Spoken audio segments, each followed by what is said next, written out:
shared. To be shared equally. Goodbye, darling. Don't be long. Don't worry. It can't be long now. We'll soon be together in our own home with a nice...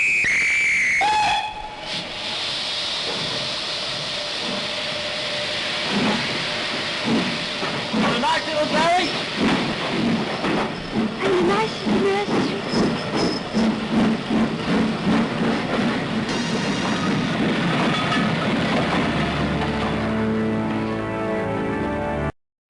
Coventry. The train which has just come in is for Birmingham and Wolverhampton. Coventry, Coventry. This is Coventry.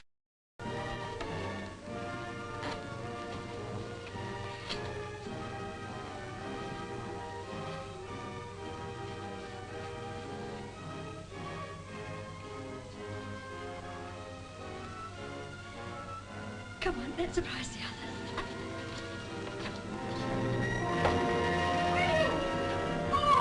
Hello, Ma.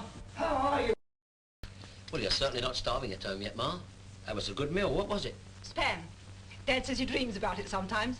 Says it comes up to him, makes faces and laughs. We had a chap in our mob once called Rudolph. What did you call him? Rudolph.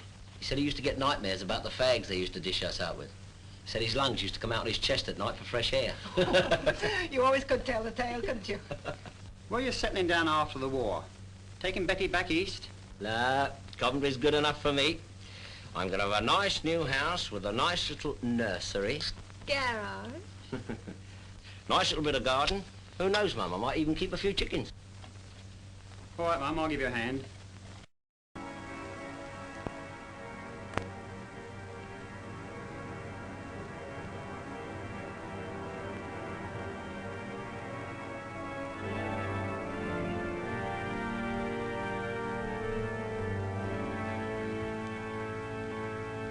Well, they certainly made a mess of that, didn't they? Got poor old Lady Godiva's statue, too. It wasn't in there, silly. It was in St. Mary's Hall. Oh, but I'm sure I saw it in there. No, it wasn't.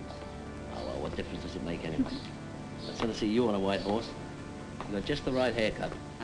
Come on, home. Home. I wish it was our own home, Betty. Even a prefabricated one. What is fabrication? Prefabrication, dear. You know, you must have read about it in the papers. The parlour comes along on Monday, the kitchen comes along on Tuesday, you hammer them together with a couple of nails and wait for the bedroom. And we'll have a car, won't we? One of those cheap ones. There are going to be millions of them after the war. And a nice little garage. And a nice little nursery.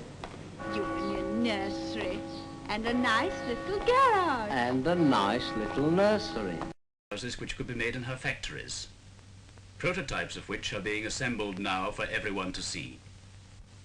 The planners of Coventry know that in their great city there will be available all the skilled labour, the machines and all the facilities necessary to turn out factory-made houses by the thousand.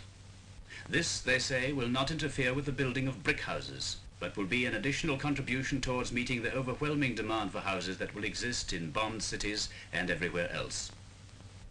People coming back from the war, the bombed out, the people newly married, and the people of Coventry must have houses. And they will get war. Britain will need millions of houses. After the war, there can be no thinking of returning to the good old days, the days of cramped houses in crippling streets, of slums still living on in a lingering death from the last century, in the 11th century.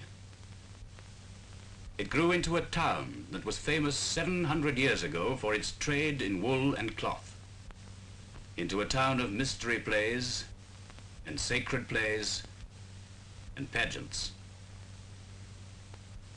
into a town famous all over Britain and in all trading countries for its silks and silk dyeing, its cotton and carpets and watches, its blue thread and ribbons, into a great industrial town in the industrial middle of the country, into a city of engineering where motor cars were made and aeroplanes and radios and telephones, a city of spires and towers.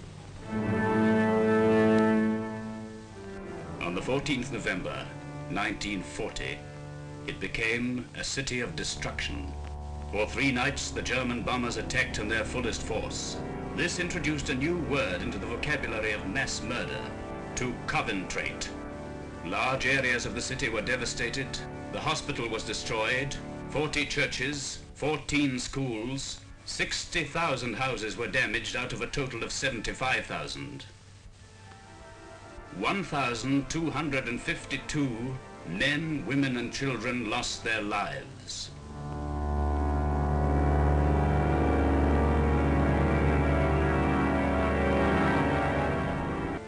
Into a rich trade town, into a great center of industry, into a burned, bombed city.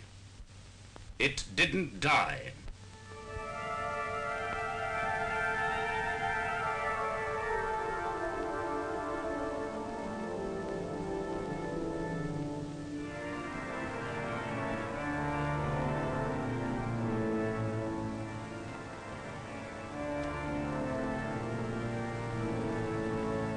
Sprawling, dull, same-faced miles of suburbia, the pathetic attempts of people to escape from the city into the country, which acre by acre they overcrowd and destroy.